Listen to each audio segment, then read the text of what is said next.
Não vou ter. Uma satisfação estar aqui. Eu queria começar agradecendo à Comissão de Educação do Senado o convite para o INEP, mas eu devo começar deixando muito claro que quem fala pela base no MEC é a SEB. Então, a fala do Ítalo Dutra, que é o diretor de currículos de educação integral, ela é a fala do MEC em relação à base nacional. Portanto, eu vou me ater aos impactos da base no INEP. Como todos devem saber, o INEP é o órgão que faz, no caso da educação básica, duas atividades importantes, que é a atividade do censo e a atividade da medida dos aprendizados. Mas eu queria dar a esses dois elementos uma dimensão que não é usual. Quer dizer que a função do INEP é o monitoramento do direito à educação. Perceba, e já nesse início aqui, nós começamos a observar uma coisa que é endêmica na educação, que é nós nos referirmos a dimensões da educação sem defini-las bem. Então, nós temos uma dificuldade que é dizer exatamente qual é o direito à educação. No concreto, o que é a educação? E aqui o INEP tem uma contribuição... Pois é, boa sorte, secretário. Perdi o debate. Boa sorte. O secretário tem uma missão difícil, boa sorte. O ensino médio.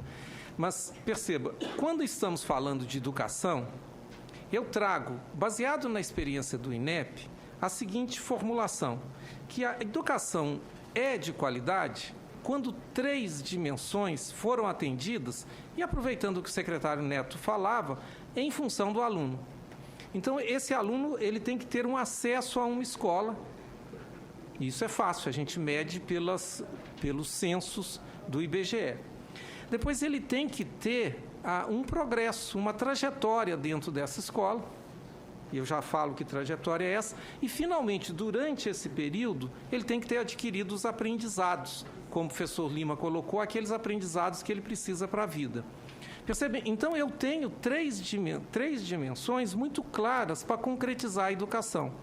Mas agora, antes de continuar, eu queria trazer a dimensão da qualidade. O que é educação de qualidade? Se a nossa reflexão de concretização ela está correta, nós vamos dizer que a educação é de qualidade quando a criança teve um acesso a uma escola que tenha condições.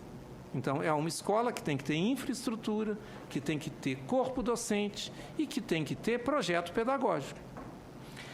A educação será de qualidade se a trajetória da criança é uma trajetória regular.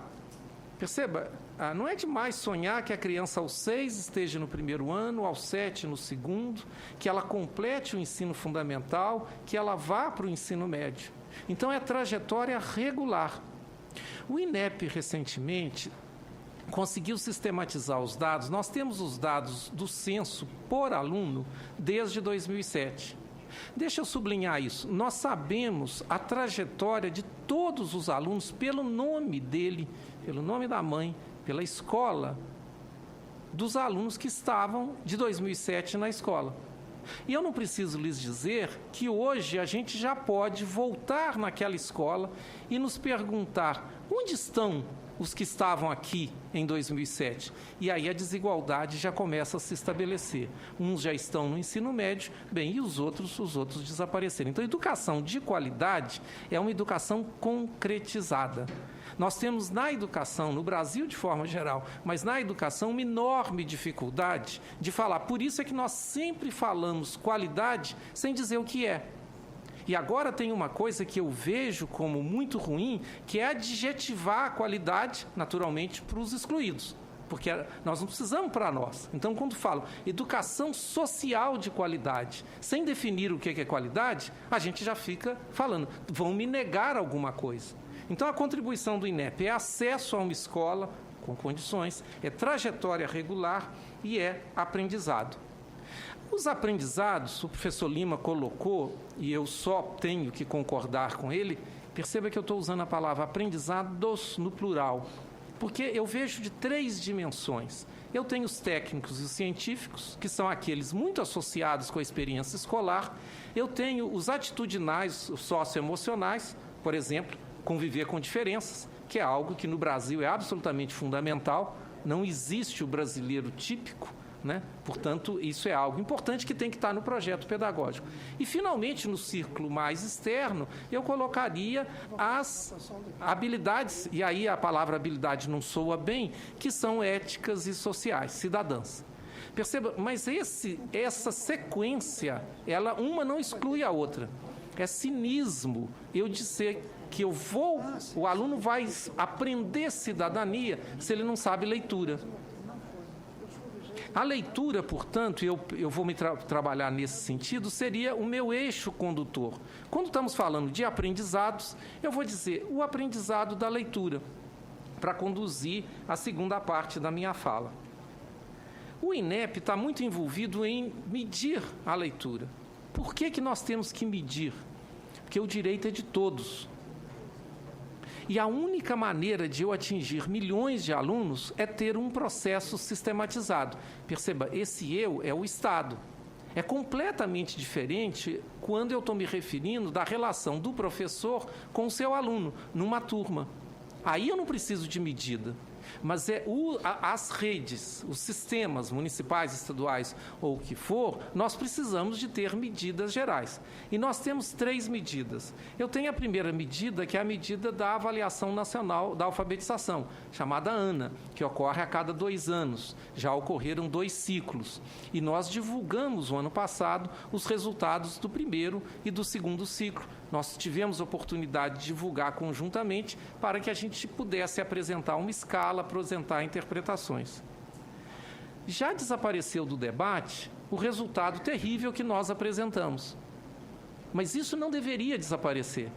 Depois de 3 anos de escolaridade, perceba, o nosso sucesso no acesso é um sucesso enorme, que nos orgulha. Mas depois de 3 anos dos alunos, nós temos 20% que não sabem nada, que sabem muito pouco, que sabem aquém do que a gente oferece. Perceba, então, quando nós falamos de base nacional comum, a pergunta que eu, como INEP, vou dizer é o seguinte: o que a criança aos 8 anos deve saber?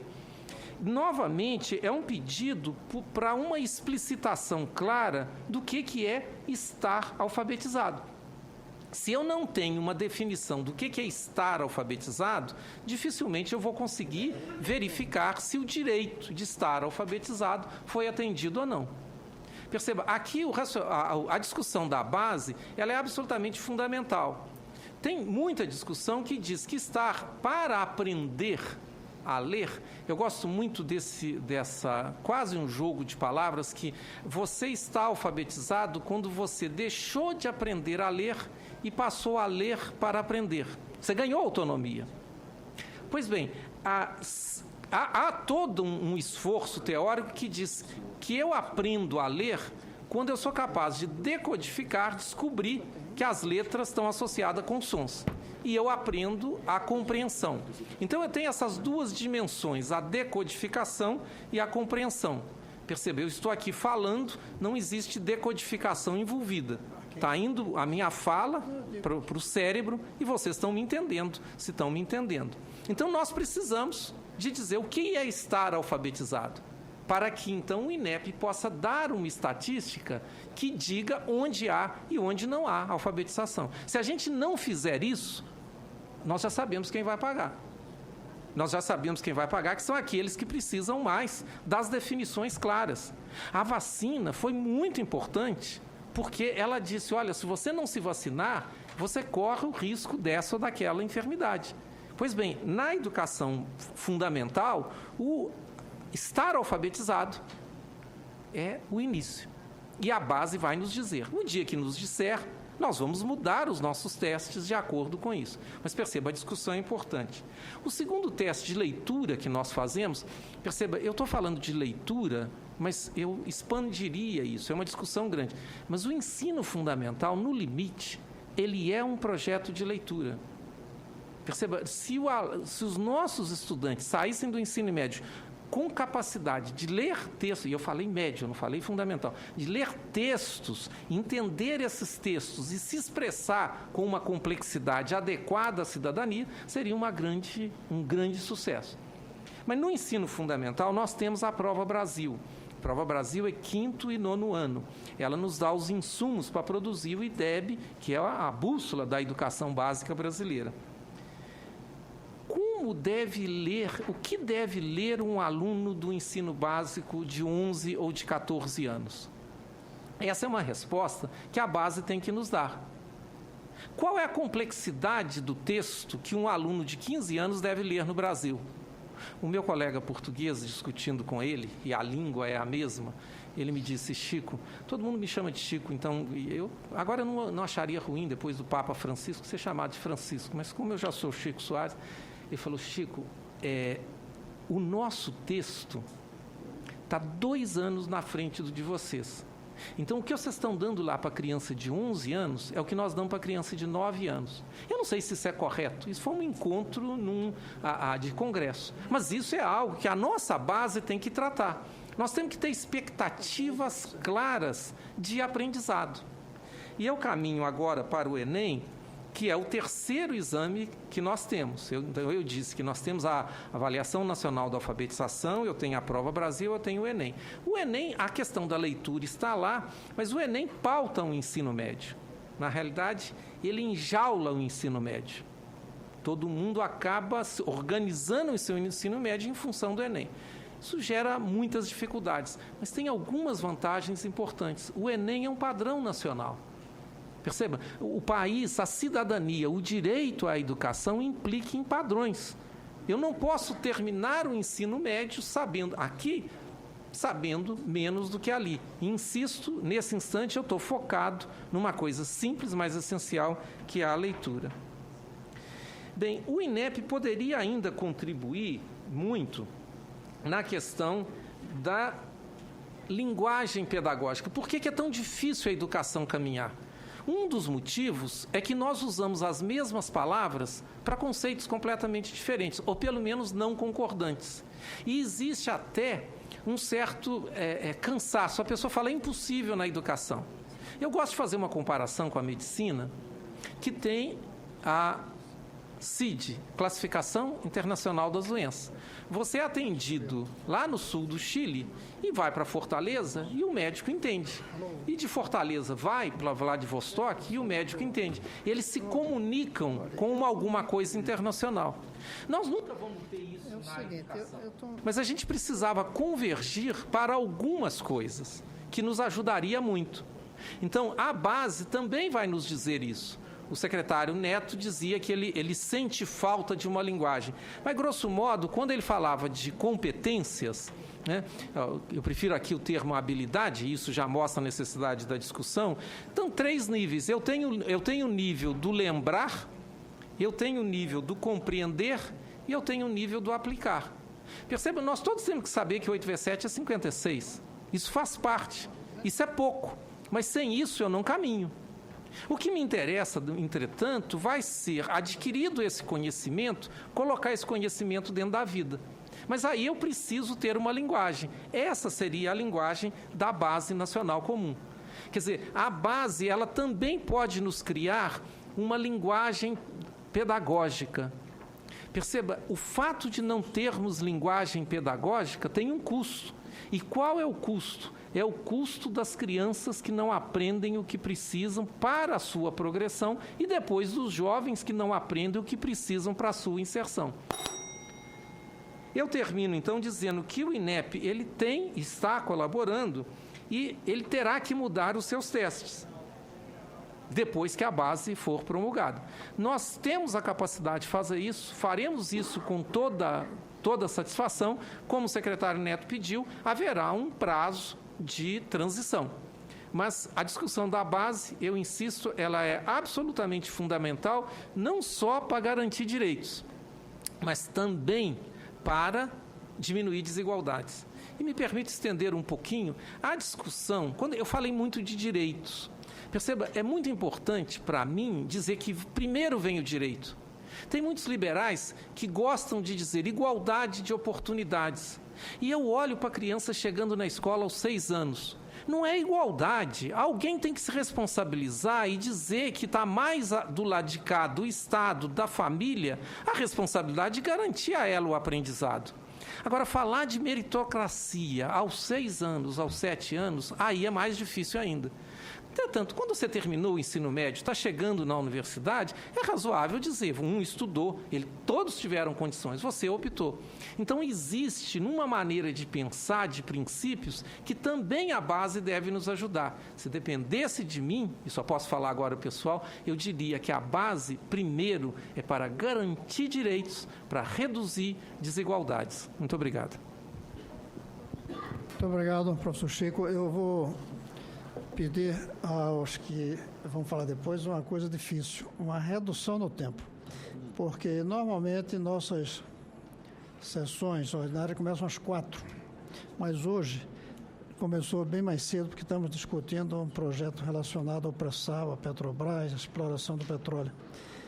E eu vou querer falar também, eu vou restringir a minha fala a 5 minutos, eu gostaria que cada um falasse 5 minutos, pode ser? Se for o caso, a gente pede que se faça outra audiência no futuro. 5 minutos.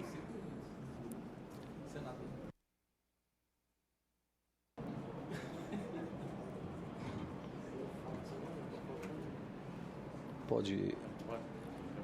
É o negócio para passar lá, o passador.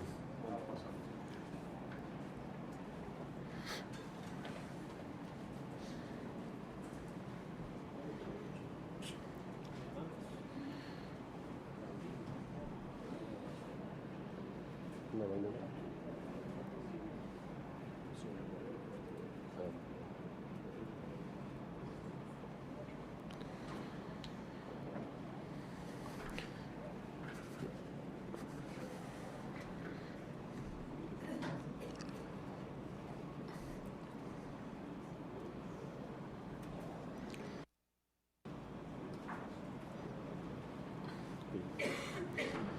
Bem, boa tarde a todos e a todas. Inicialmente, em nome da Undime, a gente gostaria de agradecer o convite formulado por esta casa para estarmos aqui discutindo esse tema, juntamente com as demais autoridades que sentam contra a mesa, que eu gostaria de saudar a todos em nome do nosso excelentíssimo senador Cristóvão Buarque, que preside essa sessão. Então, assim, de fato, considerando nosso tempo bem curto, né, muito que eu iria dizer do porquê construir uma base nacional comum já foi inicialmente colocado aqui pelo nosso colega Lima. Todo o marco legal que sinaliza a necessidade de se ter uma base nacional comum curricular, então não é uma questão de querer, é uma questão que está posto na lei e que nós devemos atender a esses dispositivos legais, tanto da LDB como agora também do Plano Nacional de Educação, né? E essa questão maior que o Chico Soares traz para nós, essa questão, antes de tudo, do porquê da base, é muito mais uma questão de assegurar direitos realmente de aprendizagem para toda e qualquer criança brasileira, esteja ela onde estiver nesse nosso país, e assim está promovendo, né, um tratamento com mais equidade para todas as crianças brasileiras, né? Agora, assim, do ponto de vista das gestões municipais, a gente se pergunta por que construir uma base comum. Então, assim, a gente tem aí 5.570 municípios que enfrentam as mais diversas dificuldades pela não existência de uma base nacional comum curricular, né?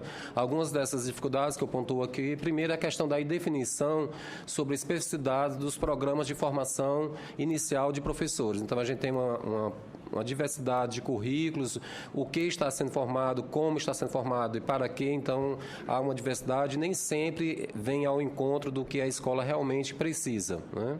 Segundo, as divergências dos conteúdos que são trabalhados tanto pelos professores na sala de aula, como daqueles conteúdos que são utilizados como objeto de avaliação e aferição pelas avaliações externas. Por fim, essa questão da insuficiência que a gente percebe instalada, né, em alguns locais, né, para o desenvolvimento de propostas curriculares próprias, né, e assim a base ela iria contribuir para orientar todos esses processos de construção de propostas curriculares e projetos político-pedagógicos das unidades de ensino, né.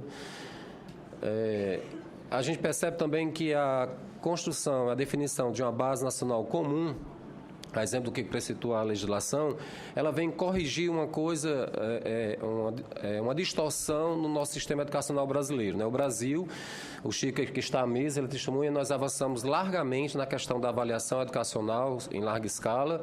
O país hoje tem matrizes nacionais de avaliação e não tem uma matriz curricular nacional comum. Então, a gente inverteu a ordem natural dos fatos. Então, o que a gente percebe hoje no Brasil, a gente tem as avaliações que editam o currículo, porque a partir dessas avaliações externas, muitos professores têm norteado a sua prática, passando a ensinar aquilo que é avaliado, e as aprendizagens que são decorrentes desses currículos que são trabalhados por esses professores.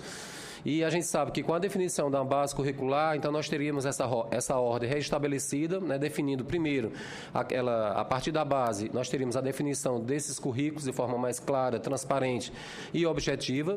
A partir de currículos sólidos, nós teríamos realmente processo de avaliação que levaria, de fato, a assegurar a aprendizagem que nós esperávamos ter dos nossos alunos. É difícil falar em 5 minutos, né? Agora, só para concluir, eu queria colocar, vou pular essas aí, a Undime, tem sido muito questionada sobre qual o posicionamento da Undime em relação a todo esse processo, Nós, a partir de diversas consultas junto aos gestores municipais da educação, a professores, educadores, então a gente percebe uma forte adesão e aprovação de todos a esse processo e por isso a gente apoia e tem trabalhado junto com o Ministério da Educação no sentido de construirmos a melhor base para o nosso país, E assim, vendo essa necessidade de contribuir de forma mais institucionalizada, a Undime realizou recentemente uma reunião do seu Conselho Nacional de Representantes, que reúne em uma média de 150 secretários municipais da educação de todo o país, de todos os estados representativos, nessa reunião. E lá a gente elaborou, a gente estudou durante 2 dias nesse seminário, nós estudamos o documento preliminar e nos debruçamos sobre ele e apresentamos algumas sugestões e considerações ao documento. Algumas com relação à estrutura e o formato que esse documento tem, o seu desenho, Então, algumas coisas que eu coloquei aqui já foram citadas pelo meu colega do Concede, o Antônio Neto, mas a gente já observou outras, como a primeira, essa questão de dar mais unidade aos textos introdutórios, apresentando uma organização mais uniforme em todo o documento. A gente sentiu essas divergências entre os textos e a gente precisa refinar. A gente entende que está no processo de construção, mas é preciso a gente observar e já avançar nesse ponto. Justificar por que alguns componentes curriculares apresentam seu conteúdo por meio de eixos e objetivos de aprendizagem e desenvolvimento e outros se organizam por unidade de conhecimento. Então, essa divergência, ela precisa ser clareada para o leitor antes mesmo dele adentrar o documento. Justificar por que alguns componentes se organizam por anos e outros por ciclo, no que se refere aos tempos de cada etapa. Além disso, no caso da arte, especificamente, apresentada uma organização dividida em subcomponentes curriculares. Então, a gente entende que essas questões elas precisam ser melhor explicitadas e conceituadas para que o leitor possa ter uma leitura mais clara e compreensão desse texto. Assim como foi apontado pelo Concede, também a necessidade, a gente sentiu, de ter um glossário ao final do documento que possa dar mais unidade também e maior entendimento a esse documento. O outro ponto de contribuição foi no que se refere aos conteúdos desse documento. Então, a gente coloca 4 questões. A primeira, a necessidade de explicitação dos fundamentos e princípios norteadores do documento preliminar da base. A gente sente necessidade de dizer com mais clareza do que se propõe em cada uma das disciplinas, o que se espera, quais são, de fato, os objetivos de aprendizagem em cada um desses componentes curriculares, em cada uma das etapas. Nós defendemos também uma articulação e coerência entre os textos apresentados pela base e seus princípios orientadores e temas. Então, assim, a gente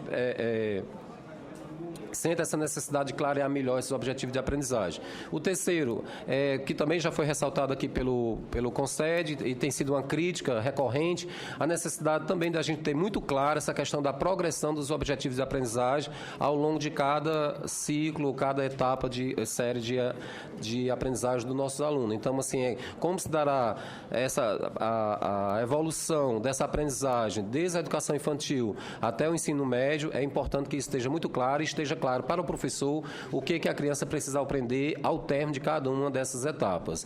E, por último, essa questão da transição entre as etapas da educação básica, bem como a questão da transversalidade entre as modalidades. Então, tem que ficar muito claro essa sintonia da passagem da criança, sobretudo da educação infantil para o ensino fundamental, e aí a gente sentiu necessidade de clarear mais os objetivos de aprendizagem, sobretudo a pré-escola de 5 anos, que já é onde a criança já vai fazer a transição para o ensino fundamental e da forma como ela está muito uniforme, não consegue orientar, ao nosso ver, o trabalho que precisa ser desenvolvido com essa criança e como também do ensino fundamental, essa passagem do ensino fundamental para o ensino médio, né? Para finalizar, a gente entende que após a aprovação dessa base curricular nacional e já pensando mais adiante na necessidade de ter um documento orientador, né, que tragam duas questões. Que discuta e indica a importância da formação continuada dos professores, bem como a necessidade de mudança nos currículos desses cursos de licenciatura e também do curso de pedagogia, a fim de garantir, de fato, o cumprimento dos objetivos dessa nova base curricular. E segundo, que esse documento possa orientar o sistema de ensino em escola para a elaboração de uma proposta curricular que contemple a base e a complemente com a parte diversificada, porque a gente entende que a construção e a aprovação de uma base curricular nacional comum curricular, ela não substitui o currículo. Ela é um documento maior que vai iluminar, né, a construção dos currículos elaborados pelas redes de ensino estaduais e municipais e, consequentemente, e a partir destes, os projetos políticos pedagógicos das escolas. Então, são etapas que se somam nesse processo de construção e definição do currículo das nossas escolas, né? Então, assim, a gente coloca isso como importante, né? E, além disso, que a gente considera, a gente sentiu a ausência que também nesse documento venha contemplar questões de natureza tanto metodológica como do ponto de vista da avaliação, porque a gente entende que não dá para pensar um currículo sem pensar numa forma como esse currículo será implementado e, mais ainda, que mecanismo, que proposta de avaliação é mais adequada para garantir essa aprendizagem que se pretende desses nossos alunos. Muito obrigado. Muito obrigado, professor Alessio, pela sua manifestação. O professor Cristóvão Buarque, o senador Cristóvão Buarque, já tinha pedido a compreensão dos nossos palestrantes para reduzir a fala a 5 minutos, tendo em vista que a ordem do dia já começou. Antes de passar a palavra para o último, que é o professor Ítalo Dutra, diretor de Currículos e Educação Integral do Ministério da Educação, eu quero trazer as contribuições que estamos recebendo pelo portal E-Cidadania. Gilberto Luiz Esposito, do Rio de Janeiro. Apresento minha opinião contrária à ideologia de gênero, sou totalmente contra. Cristiano Montenegro, de Alagoas. Excelentíssimos senhores senadores, gostaria de saber se é prerrogativas do ensino público a educação sexual de crianças a partir dos 6 anos de idade, pois o Estado deve se preocupar em formar cidadãos e não sexualizá-los. É ultraje essa atitude, pura ideologia de esquerda. E a Ana Flávia Schmidt Weiser Baranski, de Santa Catarina. É preciso ver também a flexibilidade do currículo ante as mudanças do clima. Com a palavra, o diretor de Currículos e Educação Integral do Ministério da Educação, Ítalo Dutra. Boa tarde a todas e todos. Enfim, lamento que a gente tenha que reduzir muito a fala, até porque a quantidade de discussões abertas a partir disso é grande. Eu queria, talvez, então, ressaltar um aspecto fundamental para esse processo todo, que é a participação e uma construção de um processo dessa natureza ampla. Né? A gente tem, pela primeira vez, eu diria, num documento com esse teor e com esta amplitude, uma discussão que chega a todos os brasileiros e brasileiras, seja por campanhas de TV, campanhas de rádio, o acesso ao portal. Discussões que estão sendo feitas em um número muito grande de escolas, das quais a gente já tem toda a documentação que pode mostrar como que essas opiniões e contribuições chegam à escola, mas também um debate que se abre para uma discussão e uma construção que é conjunta, desde o início.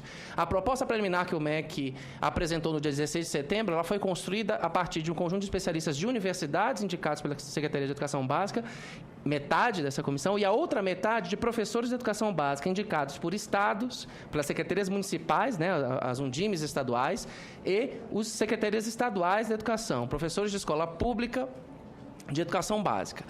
Feito, eu acho que um importante passo, na verdade, nesse processo todo foi finalmente esse documento sair do MEC para um debate público, não sair do MEC para ser apresentado como o documento de base nacional comum. Então, acho que esse é um ponto importante desse processo e ele tem a previsão de ficar aberto, primeiro uma previsão inicial de 3 meses, agora ampliada para mais 3 meses, ou seja, até 15 de março, em que esse documento está sendo debatido socialmente, debatido na imprensa, debatido nas reuniões das escolas, em congressos de universidades, em congressos estudantis, em que há um posicionamento em relação a esse debate.